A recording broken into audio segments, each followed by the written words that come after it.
Ashamaa akkam jirtu nageenyi waaqayyoo bakkuma jirtanitti isin haa qaqqabu. Jaalatamtootaa fi kabajamtoota maatii dandeessu. Jira jirtu nagaa keessanii nuti jirra. Galanni waaqayyoodhaaf haa ta'u. Haala hundumaa keessatti nagaa waa hundumarra caalaa tole egaa. Har'a waa xiqqoo tokko isinii qabadhee dhufee gammadeen irraa dhugaa dubbachuuf taanaani. Innis wantoota ta'aa jirudha. Bakka abbaa manaa fi haadha manaa jechuun kanadha dhugaa dubbachuuf taanaani. Egaa wanti tokko jireenya ilma namaa keessatti obsamee firiin obsaa immoo waan guddaa ta'a jechuudha. Jireenya ilma namaa keessatti obsi furmaata waan guddaati. Waa guddaas fidee dhufa. Caaltuun egaa wantoota baay'ee bu'aa ba'ii danuu baay'ee gaa'ela kana keessatti dandeesseetti obsiteetti. Baga obsitee baga dandeessee namoonni baay'een anayyuu dabalatee jechuudha. Ajiitti baay'ee aaraa turre, baay'ee arrabsaa turre irra jechuudha. Baay'ee akka gorsaattis jechaa turreerra garuu obsi ishiin achi keessatti godhatte har'a kunoo firiinsaa argame ishee kunuunsuu hangaarra ga'urra ga'amee jira jechuudha.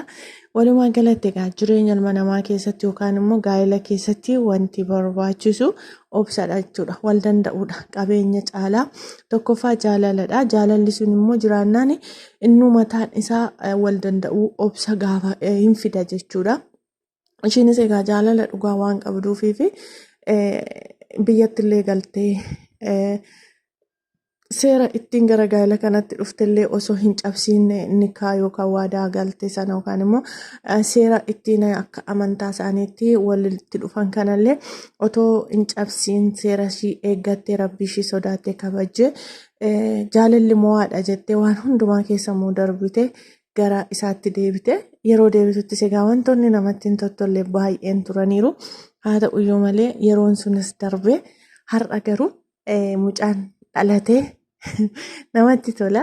Dhugaa dubbachuuf akkaataa kanatti yeroo kushinaa seenee kunuunsu bakka jechuun dubartiin bakka baay'eetti qoodamti.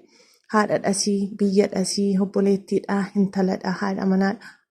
Innis akkasuma bara abbaadha, obboleessadha. Ilma ofiiti jechuudha. Kanaaf iyyuu egaa walumaa galatti maalidha?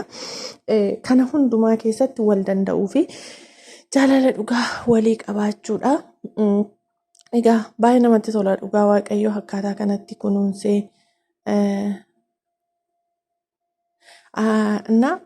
akkaataa kanatti kunuunsee kutaa ciisaa yookaan bakka da'umsaa kana yeroo jirtutti gaafa isheen ciniinsifattutti qoosaa ture yookaan immoo harka kiisiitti naqatee yeroo inni itti dhaabbatee shitta shoofu dhugaan nan boo'e jechuudha. Guyyaan viidiyoo sana ilaalee kanarra viidiyoo hojjedheera osoo boo'u jechuudha. Mataan na dhukkubaa oole jechuudha guyyaa sana. Even maatii wajjin illee bilbila osaannaa bilbilaan hangana haasa'uu dadhaburraan ga'e jechuudha. Baay'ee natti dhaga'ame. Har'a garuu yeroo ammaa kana akkaataa inni itti kutaa ciisaa keessatti kunuunsu baay'ee namatti tola. Egaa walumaa galatti maal jechuun barbaada? Obboleessi dhiiraa haadha manaa kee kunuunsuun dirqama keeti. Rabbiin fuudhee sitti kenneera. Bakka haadha ishii, bakka abbaa ishii, bakka obboleessaa, bakka hundumaayyuu jechuudha. Atis immoo egaa isheen dubartii akkuma kana abbaa manaa keef amanamtee kunuunfachuun gahee keeti ta'a jechuudha. Yeroo ammaa kana egaa akkuma argaa jirtanii wal saaxiluu, qullaa wal dhaabuu, muudoo walii dhoskuun baratti dhaabamedha jechuudha. Haa ta'uyyuu malee egaa barichumatu akkasidha. Barittiin bara dhumaadha. Eenyumtuu ufiif jecha of sattaruu yookaan immoo of qulleessee seeraan jiraachuun lubbuu isaatiif jecha akkatti namni jiraachuu qaba. Egaa walumaa galatti caaltuun faa baay'ee namatti tolu hajii guddaa galatoomi.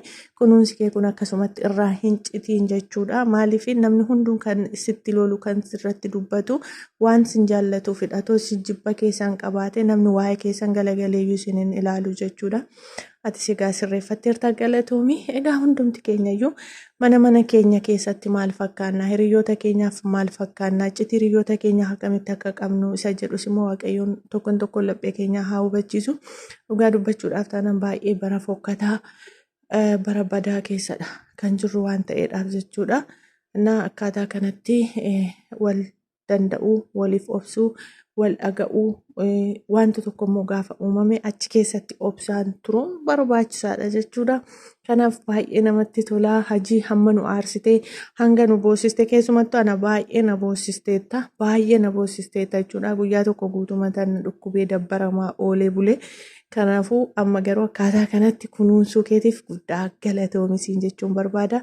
Ulfaadhu sinis egaa daawwattoonni barreeffama adda addaa barreessaa fi wantoonni hojjetu irratti illee qeeqoo otoo hin taane kana booddee akkas godhi kanatu hir'ata keessumattuu shamarran yookaan haadholiin dubartoonni jechuudha waan inni hojjetu kanatti dabali kana itti dabali jechuun gahee keenya ta'uu qaba iddoonni dogongore yookaan immoo iddoonni wallaaletti jechuudha.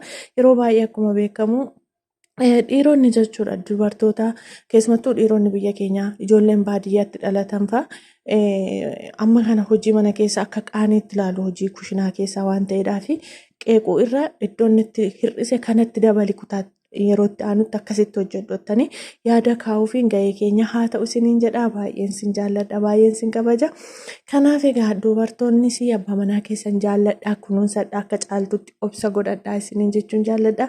Abbaan manaas immoo haadha manaa kee kunuunfadhu akka Hajiin amma kunuunsaa jirutti isiniin jechuun jaalladhaa. Turtii gaarii, eebbifamaa.